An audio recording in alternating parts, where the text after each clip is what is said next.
Kita akan lanjutkan kembali kajian kitab fikih, ya. Kitab At-Taqriratus Sadidah fil Masail Mufidah karya Al-Syahid Hasan bin Ahmad bin Muhammad bin Salim Al-Qaf hafizullah ta'ala. Ya, sekarang terkait dengan tentang sunnah-sunnah yang dilakukan ketika sholat, ya, pada pertengahan sholat, ya. Apa saja sunnah-sunnahnya? Di dalam kitab ini dikatakan sunnah-sunnahnya sangat banyak, Pak, ya. Sunnah-sunnahnya sangat banyak dan dibagi kepada sunnah hayat dan sunnah abad, ya. Sunnah hayat dan sunnah abad.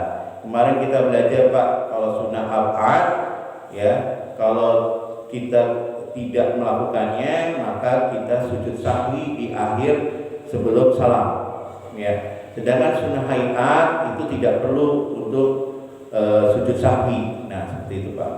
Nah, apa saja sunnah-sunnah, ya, ketika pada sholat berlangsung? Yang pertama, raful yadaini, ketika mengangkat kedua tangan, ya.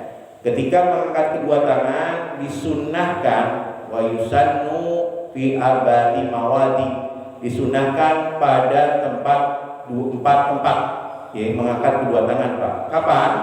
Yang pertama inda takbiratul ihram, ya. Ketika takbiratul ihram kita mengangkat kedua tangan kita, Allahu Akbar. Nah, itu, Pak.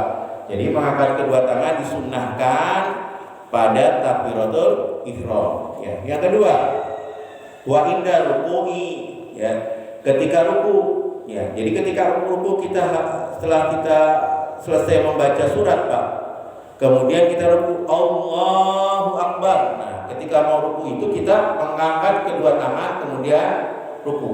Nah, ini, ya, jangan sampai tidak mengangkat tangan, Pak. Tapi ini sunnah, ya. Enggak mengangkat tangan juga sebenarnya enggak ada masalah. Cuma sunnah itu lebih baik dilakukan, ya.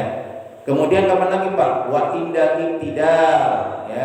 Ketika kita melakukan iktidal, sami Allahu liman hamidah. Nah, kita juga mengangkat kedua tangan kita, Pak. Mengangkat kedua tangan kita.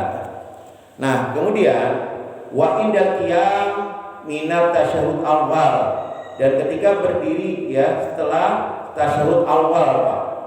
Ketika rakaat yang kedua kita menginjak rakaat ketiga, itu kan ada tasyahud awal. Maka ketika selesai tasyahud awal, kita berdiri, kita mengangkat kedua tangan, ya. Jangan sampai tidak, maksudnya disunahkan untuk mengangkat kedua tangan. Seperti itu, Pak, ya.